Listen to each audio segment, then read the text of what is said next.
Please welcome back Jumana Manna.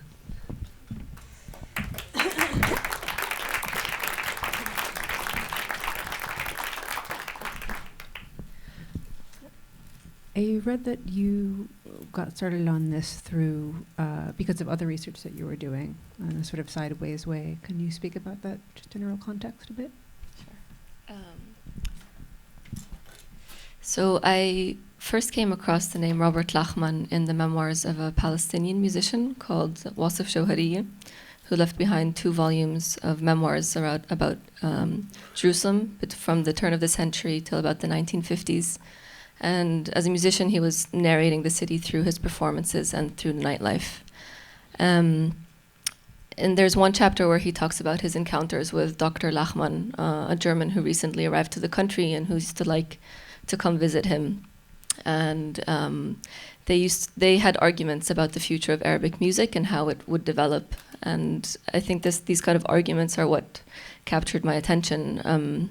Lachmann was against Arabic music being influenced by Western systems of notation, for instance, and against the introduction of the piano and violin into Arabic music because he felt that it was polluting the Oriental music, whilst Jawhari was of the opposite opinion, and he was for these changes and believed that in order for Arabic music to progress, it has to be influenced and it has to be written down. So for me, this was kind of, through this question of notation, I felt like it encapsulated many of the dilemmas of modernity and kind of questions of archiving and what gets written down and how and according to which model. So this was the starting point of the project. And I actually was looking for Jawhari's recordings because there's very little recordings of Palestinian musicians from this era. But strangely, or not so strangely, they were not to be found in the Israeli archives, but what was found was this radio program. So I found these recordings and transcripts that Lachmann the lectures that he would give in the radio before inviting the musicians to come and perform. And this then served as the blueprint of the film. And so the narration that we hear throughout, those are Lachmann's texts, but those are also what he was saying before. Like this is also what he was introducing the programs with. Yeah. That's really interesting. It's like the language that he uses is so like obviously the perpetuation of this word magic. And did this surprise you? This the language that he uses at this time for this. I think it seems dated when we read it today, and it's very formal, and he's the kind of he's an Orientalist, so he speaks about them as his kind of objects of study, and they never speak, of course, the musicians in his programs, and so I guess it wasn't so surprising in the context of his era and his education. It's also very adoring and and loving too. I don't know, like it's sort of a bit of both. But it's another kind of basic, fundamental question. I am curious how the process of finding all of the individual musicians, since it's such a different, several different disparate ethnic groups in different places, finding them again, it seems like each process is its own, its own research trajectory. Can you talk about that a little bit? Yeah. For the Palestinian musicians, most of them were through friends. So both Saeed Murad and Wissam Murad, they play in a famous band called Sabreen in Jerusalem, and they still have their studio running. And for the last scene, the musicians, the wedding musicians, they're also friends of friends from the Galilee, which is where I come from originally. From the Israeli musicians, some was just through Googling research, and some was through speaking to musicologists in universities and hearing who they recommend. So it was a mixture, and I traveled for a few months across the country, meeting as many people as possible before I decided who I wanted to shoot and who was the best representatives of their tradition today. Maybe we can talk about the sound. It comes off so beautifully here. Or did you have this whole crew running around with you? It's so nicely captured, and it comes through so clearly. Can you talk about just the being able to record what seems like a fairly lo-fi setups, and then come off with this incredible product from that. Yeah, my sound recorder was wonderful, Antoine Brochu. So it's thanks to him. And yeah, we were a small crew. We were just 3 people. And yeah, I'm not sure what to add about that. You can start to take questions. Yes. First, as a musicologist, I want to thank you for a really unusual documentary. That's a really good job. I have a small technical question. Why did you choose not to give us the texts of the songs they were singing? Mm-hmm. So that was a dilemma, of course, after I shot, and for a few reasons. I mean, first of all, I feel like there's a lot of talking in the film, and for me, the music was, intervals and periods where you could reflect upon what's happening and not feel like you have to process something cognitively and look for meaning in what they're saying, and more experience the music in a more visceral way. And another reason is I think that many of the lyrics aren't translatable. I mean, even if I would translate them, I don't think their real meaning would come across because they're culturally specific, and especially in something like the wedding music at the end. I think it's the beat and the music is more important than the lyrics per se. And so, yeah, I mean, it was about, fronting the experience of the music before language. And I think that's what the whole film is for me, about looking for kind of an alternative form of narrative or of memory, one that's through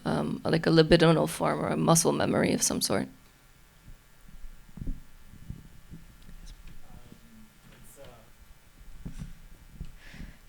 I mean, I don't know if the sarcasm was something that I could script. I think it's just more my attitude towards Lachmann and the subject. And I had ambivalent feelings towards Lachmann throughout, and I suppose not to kind of front a value judgment on what he's doing in a clear way. I mean, I think what he's done is surely, he's put a lot of love into his labor, and he's very knowledgeable about what he's doing. But I also can't ignore the infrastructure that he's a part of. I mean, he came to the Hebrew University, and he's part of the kind of knowledge power nexus of colonialism of Palestine. I mean, first, at the time of the British, but essentially in an attempt to establish a Jewish state. So even though he's kind of there to show the multifaceted face of Palestine and all the different traditions that are there, he's also part of the system that erased Palestine. So I had this ambiguity towards him the entire time, and surely he's not to blame for whatever historical events took place, but he's a part of it. I mean, and he's both a refugee and in himself, and I think was struggling a great deal in Jerusalem, but was also part of a colonial project. So I think this is the kind of ambiguities I had around him, and I felt that this kind of humor or irony was an appropriate way to deal with it.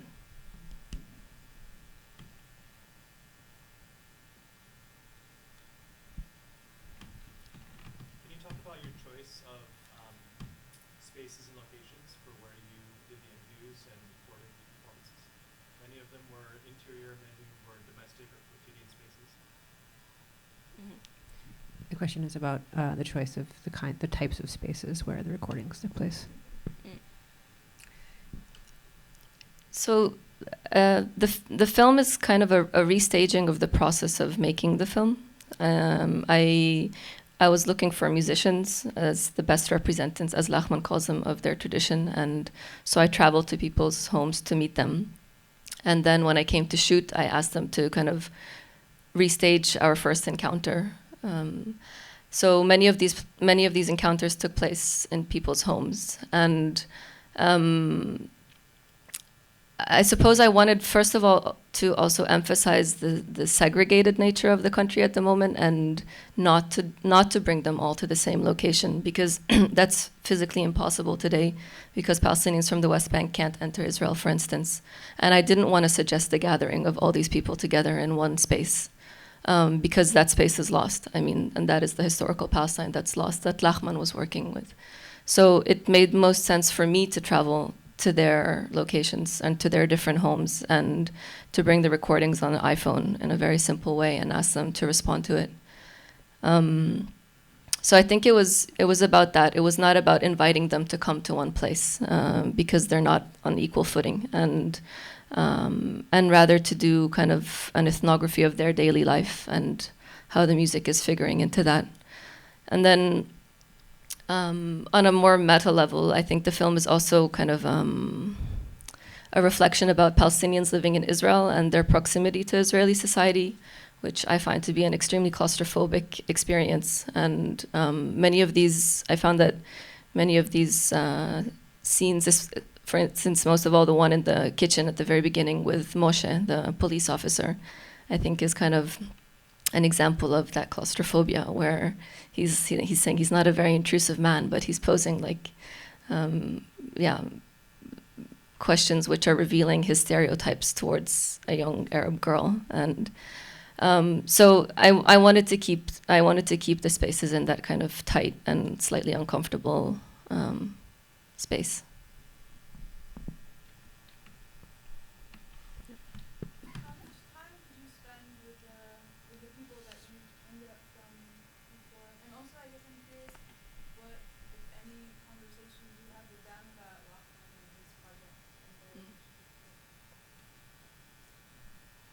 and their Most of them I was meeting for the second or third time, and the Bedouins were the only community who I hadn't met before I came to shoot. So not a whole lot, in fact. I did speak to all of them about Lachmann and his project. Some engaged more with the history, and others really didn't. I mean,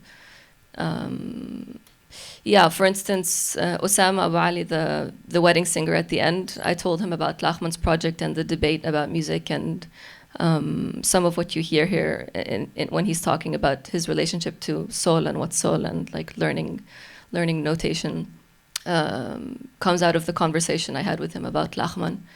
So some were interested in Lachmann and others less so. I think most of them really just wanted to play their music as best as possible. Like, they didn't ask too many questions.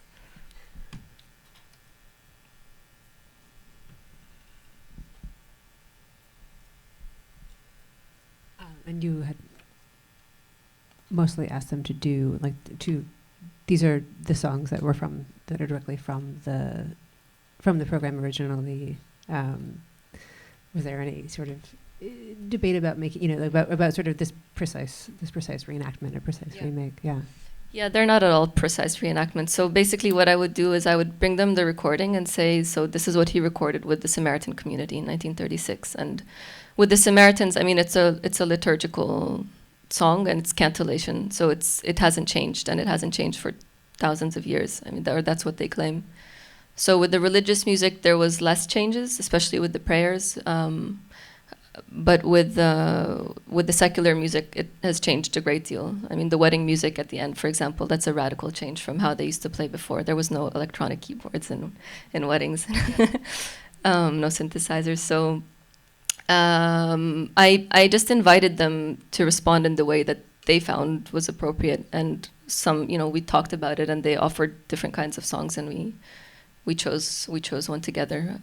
But very few of them are exact reenactments of the recordings of Lachmann, but they're in the same tradition.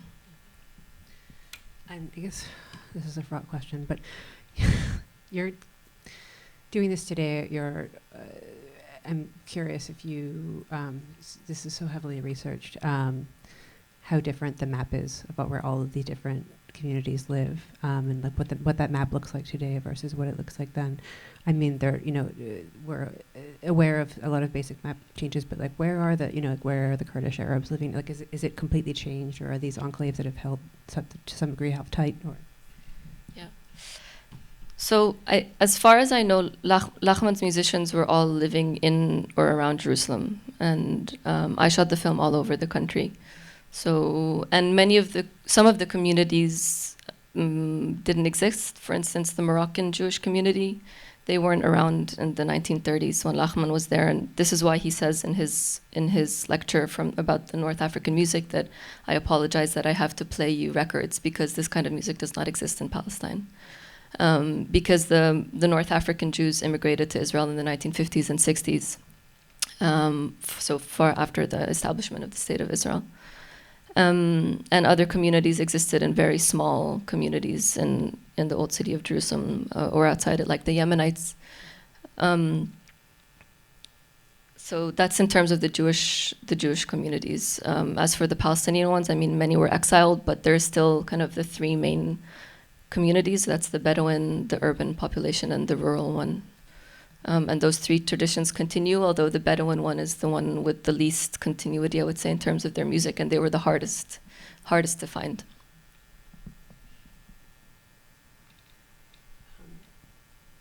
Yes. Can you talk about your presence in the film? Because in the beginning you were there, and then they lose you at some point, and then at some point you come back, and I'm curious like how those choices. The question is about the director's presence in the film, and then subsequent lack of presence in the film. I mean, I think I wanted to introduce myself at the beginning, and I also wanted to establish that I'm reading Lachmann's notes and not my own, and this is why I'm present at the beginning. And I bring the phone to the Samaritan man to kind of just establish that as a trope throughout the film. And then, yeah, I mean, I continue only through voice, but not through my presence. But yeah, I'm not sure what to say. I mean, for me, it was also kind of an exercise of inhabiting Lachmann, so kind of performing what he would perform and reading his notes. And first I'm there in the image, but yeah, I decided to kind of, I mean, it also just happened naturally in the shooting that in many of the later scenes I simply wasn't there, but I continued to read the notes. So I'm not sure. I don't have like a very clear answer. Maybe as a sort of final question, let's do another one. This is it comes off as such an intensely researched project, and I'm wondering if maybe all of your projects are to some degree, but I'm wondering if you're continuing to expand on this any further in your next projects, or where you're going from here with it. Not really. I mean, it's been kind of hard to move on from this project since I finished it.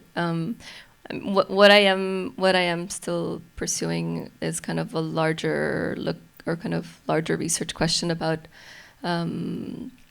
ethnographers, researchers, cultural practitioners who arrived to Palestine or to the Levant, the region, in the early 20th century, and were motivated to come there because they saw this as the Bible land, and how their studies were kind of seen through that lens. So if they were archaeologists, if they were musicologists, if they were botanists, if they were whatever, I mean, they were seeing the land through the prism of the Bible. And so that is something that I'm continuing to research, and that continues into the next project that I'm working on.